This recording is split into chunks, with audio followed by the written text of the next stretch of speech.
Hello, ഇന്ന് എനിക്കൊരു വർക്കുള്ള ദിവസമാണ് കേട്ടോ. രാവിലെ തന്നെ കേക്ക് വാങ്ങാൻ പോയി. കേക്കിൻ്റെ ഷോപ്പ് തുറന്നിട്ടുണ്ടായിരുന്നില്ല. അതുകൂടാതെ ബൊക്ക വാങ്ങാൻ പോയി. ബൊക്ക ഉണ്ടാക്കിയിട്ടുണ്ടായിരുന്നില്ല. കൂട്ടത്തിൽ ഇന്ന് എനിക്ക് പീരീഡ്സിൻ്റെ ഫസ്റ്റ് ഡേയും കൂടിയാണ് കേട്ടോ. പീരീഡ്സിന് മുന്നേ വരാറുള്ള എല്ലാ വേദനകളും ഒന്നിച്ചെനിക്ക് വന്നതുകൊണ്ട് തന്നെ ഇന്നത്തെ ദിവസം എന്നെ പിടിച്ചു നിർത്താൻ വേണ്ടി ഈ 2 ഗുളികയൊക്കെ മാത്രമേ കഴിയുന്നുള്ളൂ.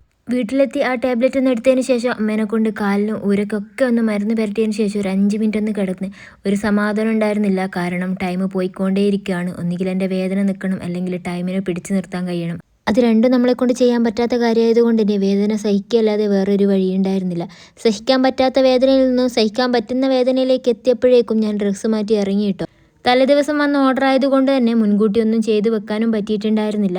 എല്ലാ കാര്യങ്ങളും ഞാൻ തന്നെ ചെയ്യാനുള്ളത് കൊണ്ട് തന്നെ വേറൊന്നും നോക്കിയില്ല, വണ്ടി എടുത്ത് ഇറങ്ങി കേട്ടോ. ഏച്ചീനെ കണ്ടപ്പോൾ തന്നെ ഏച്ചീൻ്റെ അടുത്ത് വണ്ടി കൊടുത്ത് ഒരാശ്വാസം കണ്ടെത്തി. അങ്ങനെ അവിടുന്ന് ഗിഫ്റ്റും അതുപോലെ തന്നെ അവർക്ക് വേണ്ട ഡ്രസ്സ്, ചോക്ലേറ്റ് അതൊക്കെ വാങ്ങിയതിന് ശേഷം അവിടുന്ന് ഇറങ്ങി. ഇന്നത്തെ ദിവസം ഇങ്ങനെയൊക്കെ നടന്നിട്ടുണ്ടെങ്കിൽ പോലും ഈ ഒരു ലാസ്റ്റ് ഘട്ടത്തിൽ അവർക്ക് കൊടുത്ത ഗിഫ്റ്റ് അവരത്രയും സന്തോഷത്തോടു കൂടി വാങ്ങി അവരുടെ മുഖത്ത് കിട്ടിയ ആ സന്തോഷം കണ്ടപ്പോൾ എൻ്റെ വേദന ഒന്നും അല്ലാത്ത രീതിയിൽ മാഞ്ഞു പോയിട്ടുണ്ടായിരുന്നു കേട്ടോ.